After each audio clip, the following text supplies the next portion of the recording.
Paz de Jesus, tá bem? Vamos fazer algo nessa noite, em nome de Jesus Cristo. Vamos ler uma palavra no livro de Lucas, capítulo 8, e o versículo 1. O título dessa palavra fala assim: as mulheres que assistiam Jesus, né? Então, as mulheres que cooperavam com a obra de Jesus, né? Vamos ver por que essas mulheres tinham tanta alegria de fazer a obra junto com o Senhor, né? De Lucas 8 e o versículo 1 em diante, né? Uma palavra muito maravilhosa, uma palavra forte e bonita, né? Aqui a gente pode partir para qualquer lugar, qualquer ponto daqueles que o Senhor fez grandes milagres e grandes maravilhas, né? Jesus fez muito milagre. Então está aqui: aconteceu depois disto que andava Jesus de cidade em cidade, de aldeia em aldeia, pregando e anunciando o evangelho do reino de Deus. E os 12 estavam com ele, também algumas mulheres que haviam sido curada do espírito maligno e de enfermidade. Maria, chamada Madalena, da qual saíram-lhe 7 demônios. Joana, mulher de Cruz, procuradora de Herodes. Susana e muitas outras, a qual lhe prestava assistência com os seus bens. Amém? Então pode se assentar, né? Essas mulheres, além de andavam com Jesus, e ela tinha mulheres que tinham condições financeiras suficientes, né? Tem outras que tinham boas condições, né? Tem algumas bíblias que falam que elas davam ajuda com as suas fazendas, mas aqui fala seus bens, né?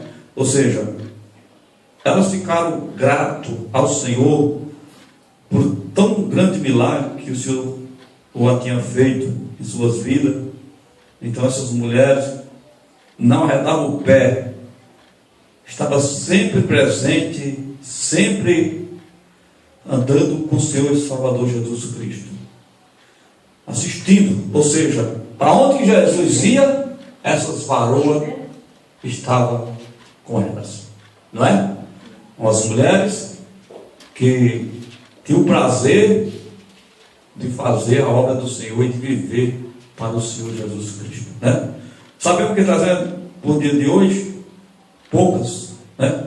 E muitas têm também, mas que tem esse desempenho mesmo maravilhoso de se entregar totalmente ao Senhor, como faziam essas mulheres. Se dedicavam de uma forma profunda, se dedicava de uma forma especial para o Senhor Jesus Cristo, né? Fala de alguns nomes dela, mas aqui está citando poucos, mas eram muito mais do que essas, eram mais mulheres.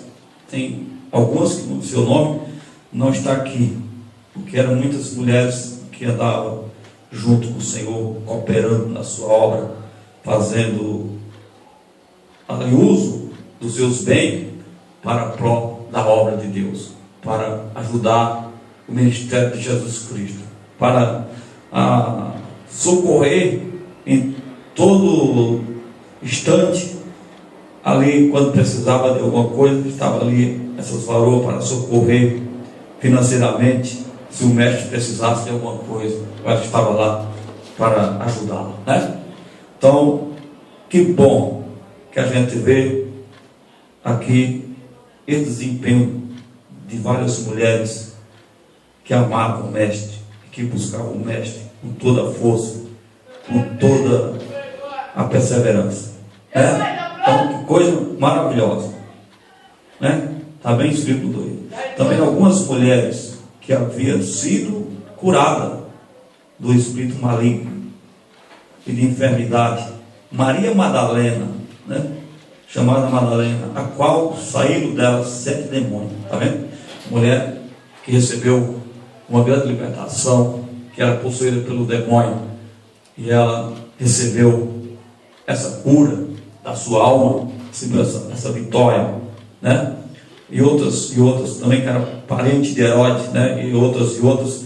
Então, coisas maravilhosas. Mas o que nos chama a atenção no início dessa palavra é o dispor do Senhor e a perseverança dele, né? Que falava que Jesus andava de cidade em cidade, de aldeia em aldeia. Então o Senhor não parava, o Senhor estava sempre andando. E está falando, ele e o seu discípulo, junto com essas mulheres, né? Ele andava de aldeia em aldeia, de cidade em cidade. Ou seja, Jesus, ele pregava na cidade, pregava também os lugares simples, né? Na cidade ele estava lá, nas aldeias também ele estava lá, né? No lugar afastado da cidade, estava lá Jesus, né? É tanto que os grandes milagres que ele ocorreu na sua vida, ele fazia longe da cidade, porque a cidade não suportaria tanta gente, né? Era muita gente. Ele pregava mais na beira-mar, onde que não tinha tanto acesso de pessoas, ele estava lá, e as pessoas iam e o seguiam, onde eles percebiam que Jesus estava, e aquela multidão de encontro dele, né? Para ser curado, para ser abençoado, para ouvir a palavra que saía da boca do mestre, para ouvir os seus ensinamentos, para poder conduzir a sua vida e ter uma direção através do ensinamento de Jesus Cristo, né?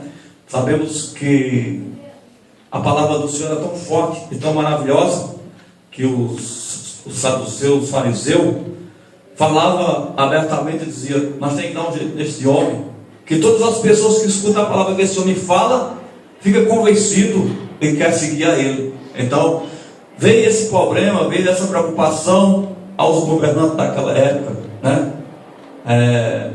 E levantou a sinagoga, levantou todo aquele povo querendo parar o Senhor Jesus Cristo, porque eles estavam perdendo. Muitas e muitas pessoas não estavam mais dando interesse aos fariseus, nem aos saduceus. Então eles fazendo suas reuniões, eles procurando uma maneira de acabar com a vida do mestre, né? De acabar, de matar o mestre, né? Que coisa interessante. Um homem que faz só o bem, que fez só a maravilha, mas muitas e muitas reuniões estavam ali acontecendo, ali de porta fechada, para matar o mestre. Mas eles procuravam uma hora a qual o povo não pudesse ver, porque o povo tinha ele como verdadeiro profeta, como filho de Deus, né? Então, nós estamos vendo que se o mestre passou essa luta, passou esse problema, passou tanta humilhação para fazer o início desta obra, nós também não vamos achar dias bons para fazer a obra do Senhor. É tanto que a palavra hoje fala que para aumentar a iniquidade do amor de muitos se esfriaria. Ele já se esfriou o amor de muitas e muitas pessoas.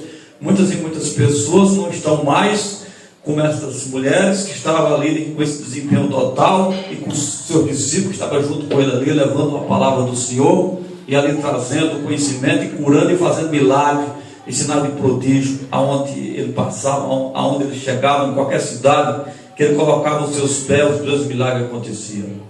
Não era? Era tão maravilhoso. Então, hoje, era para ser a mesma coisa na vida dos discípulos de hoje. Os discípulos de hoje, a qual aquele que aceitou o Senhor Jesus Cristo, era para ocorrer a mesma situação, era para ocorrer os mesmos milagres, mas por não ser umas pessoas virtuosas no caminho de Deus, nem umas pessoas avivadas na obra do Senhor, não acontecem os milagres que aconteciam no tempo de Jesus, porque o próprio Jesus deixou escrito em João, deixou bem claro que se nossa palavra estiver nele e a dele em nós, o que nós pedíssemos seria realizado, o que nós determinássemos aconteceria. Então nós temos absoluta certeza que a falha não está em Deus e nem está no seu Filho, mas a falha está em nós como discípulos do Senhor Jesus Cristo, que não buscamos da forma que precisa buscar. Nós buscamos um pouquinho e achamos que estamos buscando muito. Nós buscamos um pouquinho e achamos que estamos fazendo muito, mas sabemos que através da luz dessa palavra, do desenvolvimento que fazia Jesus, do esforço que fazia ele junto com os seus discípulos, E essas mulheres, dá para entender que eles trabalhavam firme, que eles lutavam firme, que eles buscavam com toda perseverança, com todo amor. A preocupação de Jesus e com essas mulheres que com ele estavam junto com seus discípulos era realmente de ganhar almas, de buscar ovelhas perdidas para levar para os alpes, né? Hoje é o que está faltando para nós, para todos nós, como servos do Senhor. Realmente nós estamos com o pé e as mãos atadas, porque não fazemos nada bom, de bom grado para fazer o nosso Deus. Muitas das vezes nós quer trabalhar ou quer fazer, aí tem o trabalho, tem muitos e muitos impedimentos para que isso não venha a acontecer. E tudo isso acontece porque nós somos homens e mulheres de pouca fé.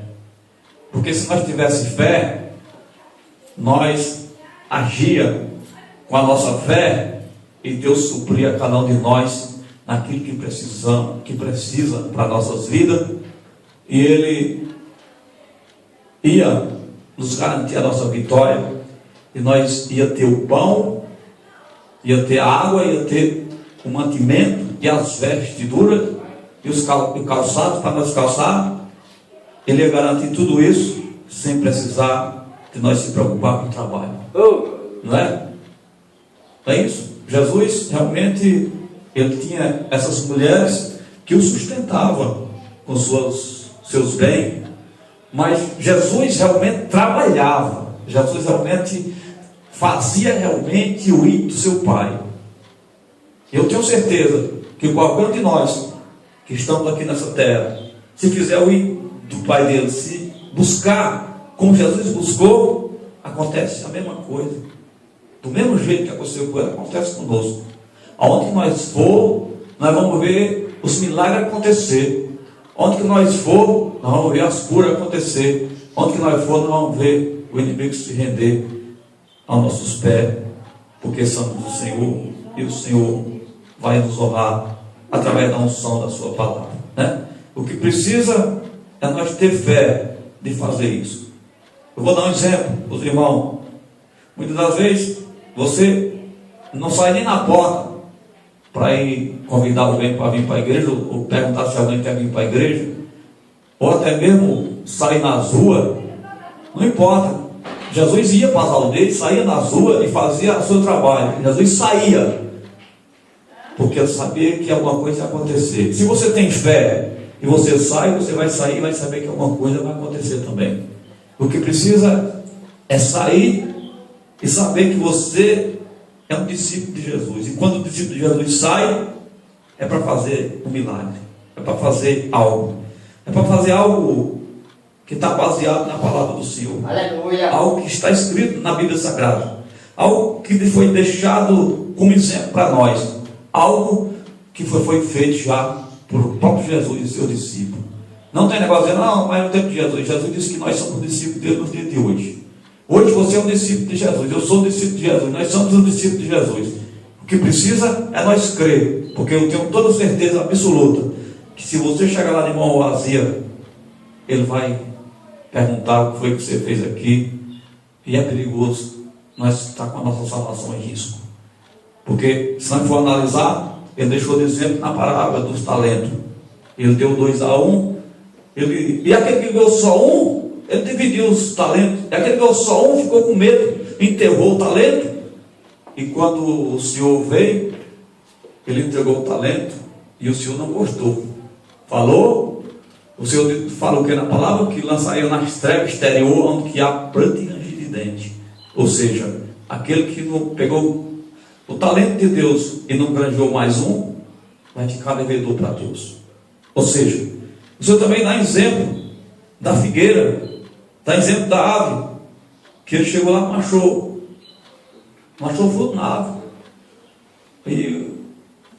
E aquele cuidador da árvore falou assim: deixa por esse ano, que eu vou cavar ao redor da raiz, e vou colocar o adubo, e se não der fruto esse ano, nós manda cortar no ano que vem.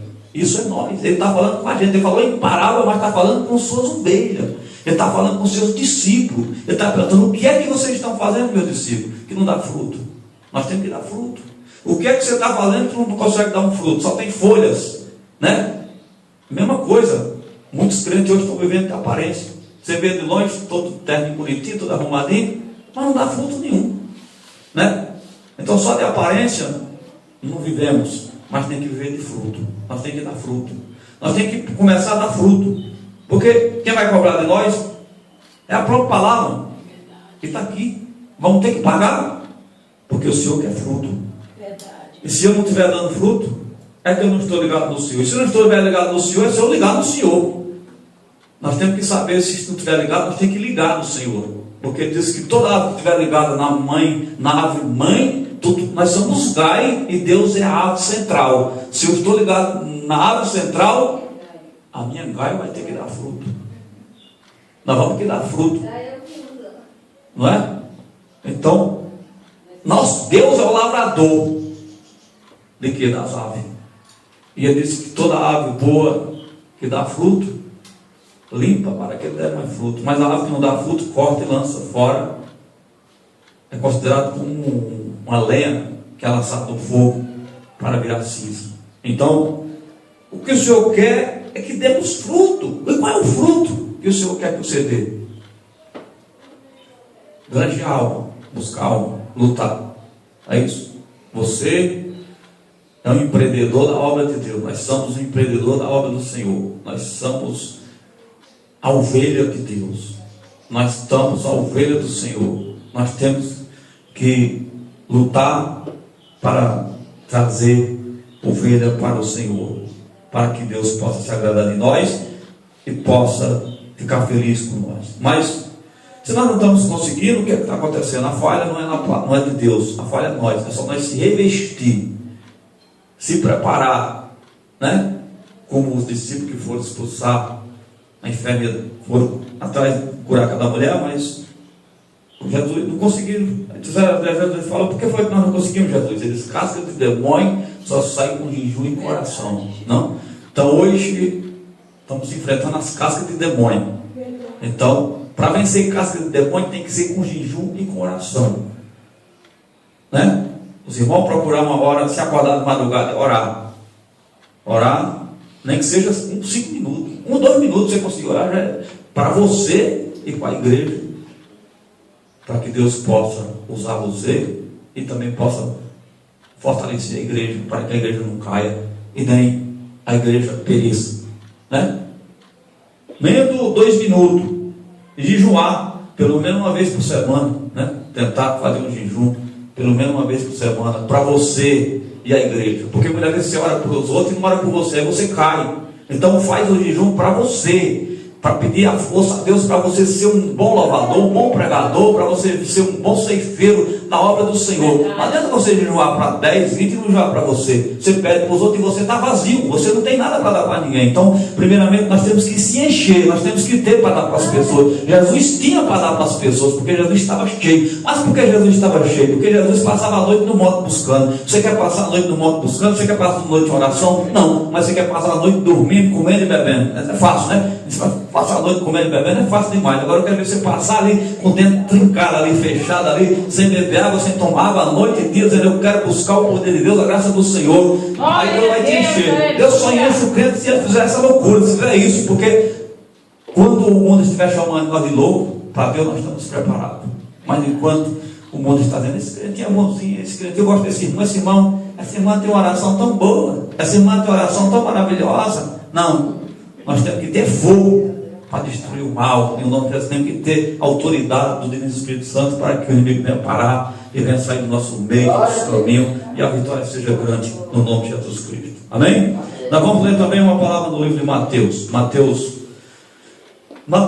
21 e 14, que Jesus estava ali fazendo um trabalho também. Glória a Deus, aleluia. Glória a Deus Todo-Poderoso. Vamos ver aí como que Jesus estava nessa passagem de Mateus 21 e o 14, né? Glória a Deus, aleluia, Jesus.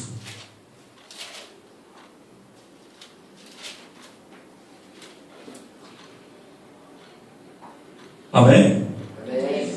Mateus 21:14, que fala o título fala assim: Jesus efetua curas no templo. E vieram a ele no templo cego, coxo, e ele os curou. Mas vendo os princípios do sacerdote, os escribas, os maravilhava que Jesus fazia, os meninos chamando Hosana, filho de Davi, indignaram-se e perguntaram-lhe: ouve o que estes estão dizendo? Respondeu-lhe Jesus: sim, nunca leste da boca dos pequenininhos as crianças de peito tirará perfeito louvor? Deixando-se, saiu da cidade para Betânia, onde penturou. Amém? Então aqui está falando de mais os milagres que Jesus fazendo no templo, né? Nós vemos como a vida de Jesus foi difícil, a vida de Jesus foi complicada. Eu estou lendo essa passagem aqui para você ver que tipo de complicação que Jesus tinha que enfrentar. Jesus aí no templo fazendo cura, fazendo milagre, cego, coxo, fazendo maravilha. E o povo se maravilhava, as crianças se maravilhavam, as crianças cantando, Hosana, filho de Davi. Então as crianças ali louvando, crianças. Então gerou uma fúria nos fariseus, nos escribas, nesses homens, que eram os líderes da igreja daquela época. Eram os cabeças, os chefes daquela época. E por que eles eram os chefes daquela época? Por que eles ignoravam Jesus? De tal forma que preparava para matar o Senhor Jesus. Sabe por quê? Porque eles eram os falsos profetas. Esses são os verdadeiros falsos profetas. Esses são os falsos profetas a qual não receberam o Filho de Deus. Esses são os que queriam parar a obra do Senhor, porque não queria se unir com Ele, porque não era dele. E ele disse que veio para os que era dele. E ele fala ainda para eles, né?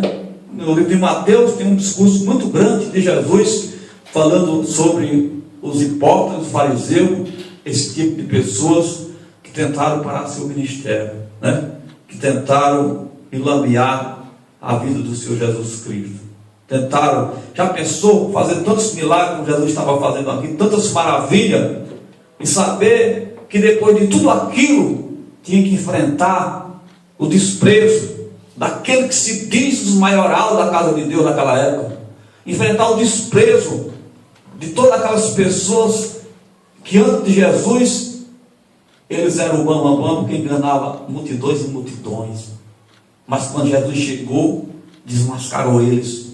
Quando a verdade chegou, envergonhou eles. Quando Jesus pôs pé em Jerusalém ali, foi para mostrar a verdadeira palavra do Senhor, porque estava tudo perdido. Jesus veio realmente para desfazer a obra de Satanás. Jesus estava tentando fazer a obra de Satanás. Então, esses que levantavam contra Jesus eram os princípios da sinagoga de Satanás. Eles eram, mas não os princípios da obra de Deus, mas sim os princípios da sinagoga de Satanás. Eles não queriam que a verdade penetrasse no templo, porque ia atingir eles. E realmente eles ficavam furiosos, ficavam quando via Jesus fazer milagre, quando via Jesus fazer as coisas bonitas e maravilhosas. Então eles rasgavam até as suas vestes, ficavam endemoniados, todos eles, porque não aceitavam a operação do Senhor Jesus Cristo naquela época. Por que os judeus esperam o Messias até nos dias de hoje? Porque outros também que não aceitaram a vinda do Senhor Jesus Cristo. Eles ainda estão esperando este Messias. Quem vai vir para ele é o anticristo, que vai destruir a vida deles, que vai matar muitos e muitos, porque negaram o nome do Senhor Jesus Cristo, né? Jesus ainda fala na sua palavra. Jesus chegou em Jerusalém e começou a chorar. Quando ele viu Jerusalém, ele chorou por a cidade de Jerusalém, chorou, porque ele sabia que a cidade que ele veio ali, a cidade considerada a cidade santa, a cidade considerada uma cidade especial, mas estava toda contaminada a cidade. E o Senhor falou que aquela cidade não ficaria pedra sobre pedra que não fosse derrubada, e que ia ter trincheira em todos os lugares, ia ser cercada por todas as áreas, e é o que nós vemos hoje em Jerusalém, um cerco terrível. Jerusalém, ninguém tem paz naquele lugar, porque é cumprimento da palavra do Senhor. Está escrito na palavra do Senhor que se acontecer, e nunca terá paz em Jerusalém, porque o Filho de Deus veio trazer a paz, mas não receberam ele naquela cidade.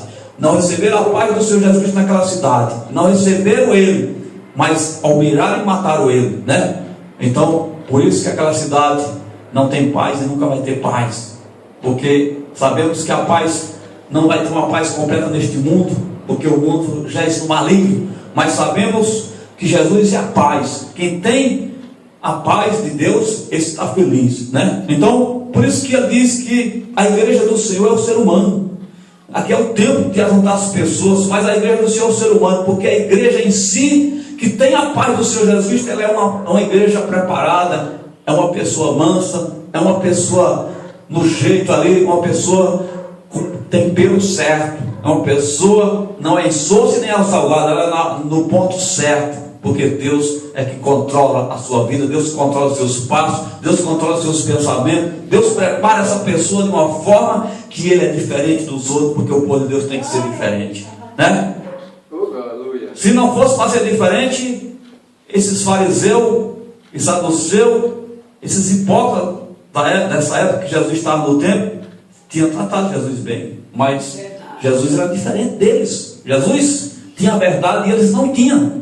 Então a verdade não se combina com a mentira, porque diz que a luz também não se combina com as trevas. Um é treva e outro é luz. Então Jesus é luz, sempre vai ser luz, e quem está com ele é luz, sempre vai ser luz. Então quando você está com Jesus, aonde que você for, alguma coisa acontece. Nós sabemos que o Senhor fala que nós somos a luz do mundo. O crente que está em Cristo Jesus é a luz do mundo, né? Ele fala também da candeia. Ele fala que não se acende uma lâmpada e coloca debaixo da mesa, mas sim no candelabro. Eu quero dizer para os irmãos, nós somos considerados luz porque a luz, acende uma luz ao meio-dia, quando o sol está bem aberto. Você acende uma luz, não vai adiantar nada. Mas acende uma luz na escuridão, para você ver o claridão que vai dar. Acende uma luz no lugar que está bem escuro, para você ver o lugar como vai resplandecer. Mesma coisa é o crente. Vá no lugar que tem pessoas que estão na tribulação, estão na escuridão, que você vai ver as pessoas levantar as mãos e aceitar o Senhor Jesus Cristo e dizer: eu quero aceitar Jesus, porque ele vai ver a luz resplandecer naquele lugar. Ele vai ver a luz brilhar nas trevas, ele vai ver a luz fazer a diferença. Então o crente é assim, o crente tem que procurar o lugar que está escuro, para ele levar a luz de Deus, para ele levar a palavra do Senhor, para ele levar a corações que está escuro, que está enegrecido, que não tem a paz do Senhor, que não tem nada do Senhor. Essas pessoas que nós temos que estar preparados para levar a palavra até eles, como fez Paulo, como fez Pedro, como fez os grandes profetas do Senhor, como fez os demais. Temos que fazer no dia de hoje. Não levar um evangelho falido que estão levando hoje, só fala de dinheiro e de prosperidade e de carro e de casa, como se Deus estivesse preocupado com casa e com carro. O Senhor falou abertamente que Jerusalém ia ser destruído, que ia ser derrubado, ficar pedra sobre pedra, que o templo ia ser derrubado, porque foram mostrar Jesus aquele tempo com as pedras bonitas. Jesus nem deu atenção àquilo. Jesus, eu estou falando de outro tempo, que é um tempo espiritual, não é um tempo de material, um tempo materialista, mas é um tempo celestial que começa aqui e vai terminar no meu reino, no reino de meu Pai. Então o Senhor está falando de uma vida espiritual, o Senhor está falando de uma conduta espiritual. Quantas das vezes o pastor está pregando, nós estamos pregando, estamos lutando para as pessoas abrir os seus entendimentos, que a obra de Deus é espiritual e não é carnal, e muitas das pessoas querem brigar por causa da palavra, não entende mais a palavra, não recebe mais a palavra, fica procurando picuinha para um lado e para o outro, fica procurando questões para um lado e para o outro, porque não está preparado espiritualmente. Se o homem não está preparado espiritualmente, ele só arruma contenda na casa do Senhor, ele só arruma problema. Só quem vai entender a palavra do Senhor é quem está ligado na videira verdadeira, quem realmente está firme com o Senhor Jesus Cristo. Assim eram os fariseus querendo brigar com Jesus, Jesus levando a palavra verdadeira, eles querendo matar Jesus, Jesus fazendo as curas, eles querendo acabar com a vida do Senhor, Jesus fazendo só o bem e eles querendo tirar a vida do Senhor Jesus Cristo. Mesmo assim é a vida das pessoas que pregam a verdade no dia de hoje, é ele tentando levar a verdade e um monte querendo atrapalhar. Não, aquele pastor não é verdadeiro, não. O verdadeiro é o pastor que está tomando o dia do povo ali. O verdadeiro hoje para o povo é aqueles que mentem, aqueles que têm 3 mulheres, aqueles que não têm sinceridade com as coisas de Deus. Isso é que o povo quer no dia de hoje. Os fariseus ainda estão na mesma palavra do passado, ainda estão no mesmo pensamento do passado. Jesus veio e parece que a vida de Jesus não fez efeito nenhum na vida de muitas e muitas pessoas. Parece que o sangue de Jesus não fez efeito nenhum na vida de muitos e muitos crentes. Parece que o sangue do Senhor foi em vão. Parece que o derramamento de sangue que ele fez naquela cruz, a humilhação que ele passou, parece que não adiantou de nada na vida de algumas pessoas no mundo, né? Porque se tivesse adiantado, eles tinham um discernimento diferente, eles tinham uma atitude diferente, eles tinham um andar diferente, eles tinham um pensamento completamente diferente. Porque se Jesus fez tudo isso, ele só deu um exemplo. Agora você está fazendo a mesma coisa. Para nós fazer o mesmo que ele fez. Ele não fala, não tem que falar, amar como Jesus amou, viver como Jesus viveu, né? Sorrir como Jesus sorriu, né? Não tem tantos vídeos que falam assim, viver como ele viveu, né? O que foi que ele fez? Jesus andou fazendo coisa errada? Não. Jesus, quando ele foi em um lugar onde tinha um pecador, ele convertiu o pecador e o pecador saía convertido lá no nome de Jesus Cristo. É isso que ele fazia, essas maravilhas que ele fazia. Então, vamos nós pedir força a Deus para nós fazer a mesma coisa. E quando alguém vir com picuinha para o seu lado, repreenda esse espírito do Satanás. Porque se não repreender, você vai cair junto com ele. Então tem que repreender. Irmão, você é crente ou você é dos filhos de Deus? Pode ir que nem Arão, que nem os outros que estavam. Você é dos nossos ou é contra nós? Né? O anjo falou, não, eu sou a favor de vocês. Então tem que já falar. De que lado você está? Você está de Jesus ou do lado do inimigo? Se estiver do lado do inimigo, vai para lá. Porque eu só quero uma amizade com quem é de Deus. Porque senão eu vou nomear minha alma. Amém?